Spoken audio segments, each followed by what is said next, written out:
देखिए, सवाल बिल्कुल एनटीए पे ही उठेगा, उसी को जिम्मेदार माना जाएगा। आपके पास कोई ऐसा फुल प्रूफ सिस्टम नहीं है जिससे पेपर लीक ना हो।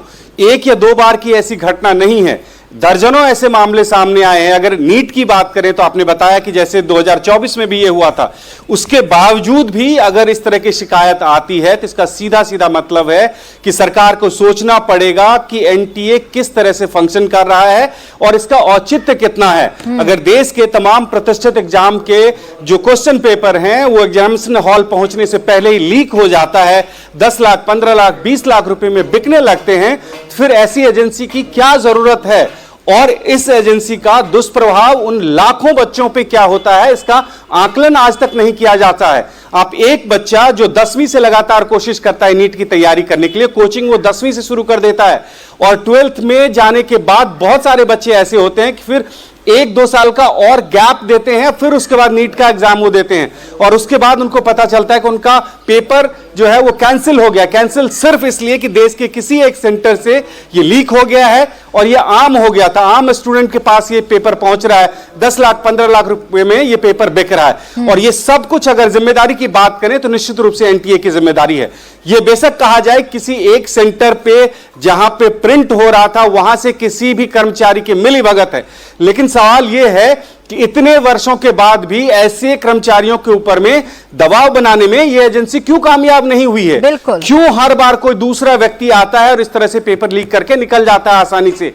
इस मामले में कोई ऐसी कार्रवाई क्यों नहीं की जाती है जो एक उदाहरण बने और लोगों के मन में डर हो कि इस तरह बच्चों के भविष्य को खतरे में डालने से? के बावजूद भी पेपर लीक की घटनाएं नहीं रुकेंगी तो कहा जाएगा ना कि जितने लूप होल्स ढूंढने की कोशिश की जाती है या जितनी कार्रवाई की बातें या दावा किया जाता है वो तो सिर्फ और सिर्फ आई वॉश की स्थिति है, वो तो सिर्फ भ्रमित करने की स्थिति है। अगर वाकई में कोई जरूरी कदम उठाए जाते तो नीट जैसी प्रमुख परीक्षा इस तरीके से कॉम्प्रोमाइज नहीं होती। एक बार फिर से पूरी खबर बता देते हैं। 3 मई 2026 को नीट की परीक्षा कंडक्ट करवाई जाती है जिसमें 22 लाख स्टूडेंट्स अपीयर होते हैं।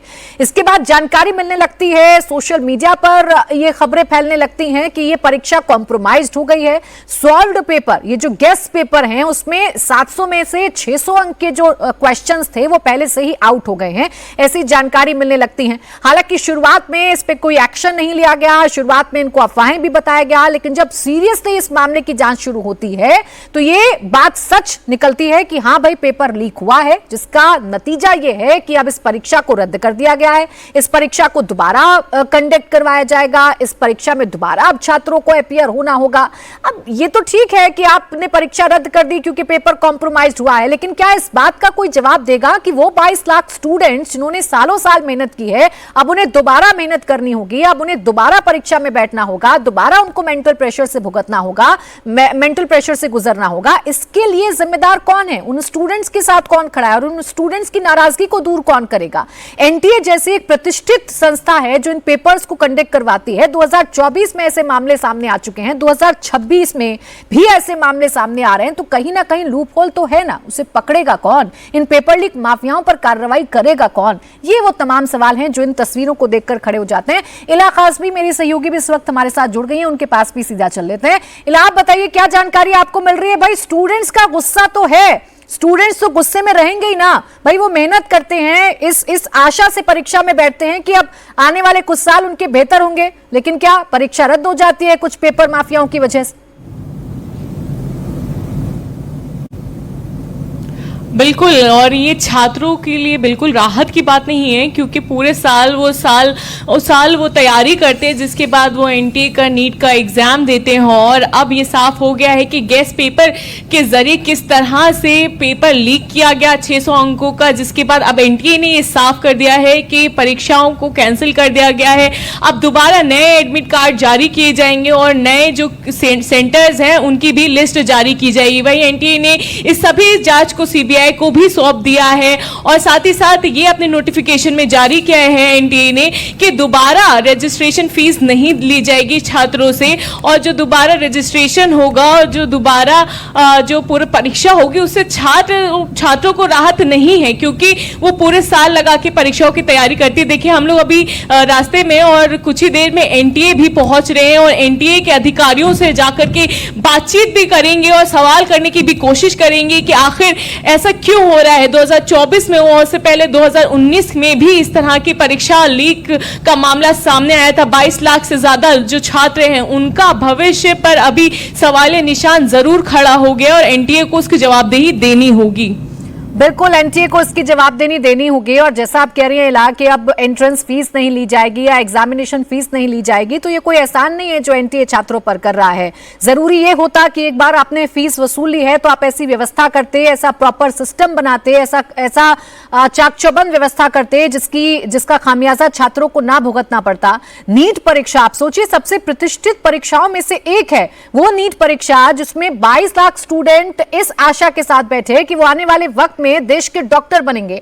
अब वही नीट परीक्षा जब कॉम्प्रोमाइज्ड हो जाएगी, इतनी आसानी से पेपर लीक हो जाएगा और सोशल मीडिया पर वो पेपर पूरी तरीके से सर्कुलेट होने लगेगा, तो सवाल है कि आपका सिस्टम कर क्या रहा था।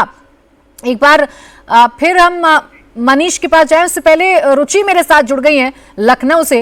रुचि, ये कोई पहला मामला तो है नहीं, हर बार ऐसे मामले आते हैं, हम सवाल उठाते हैं, कार्रवाई की जाती है, खाना पूर्ति की जाती है, लेकिन होता क्या है? यही होता है जो हम देख रहे हैं, 22 लाख स्टूडेंट्स का फ्यूचर फिर दांव पर लग गया है।